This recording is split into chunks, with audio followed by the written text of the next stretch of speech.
xam nga ñaar am na ci jataay bi tey mooy wa dhakkir fa inna dhikra tanfaul muminin waaye fàttali ku fàttewul nag dafa neex waaw rawatina su jëmee ci ku ñu dul fàtte te mooy yonent bi kenn du ko fàtte ñu daje ngir moom it fàttewuñu dara waaye fàttali barkeelu rekk la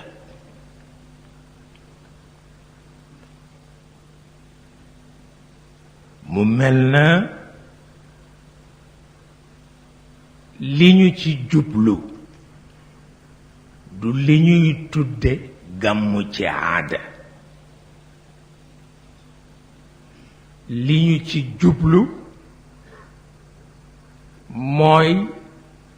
élément bu nekk ci dundam ku ko mën a jariñoo ci sa jamono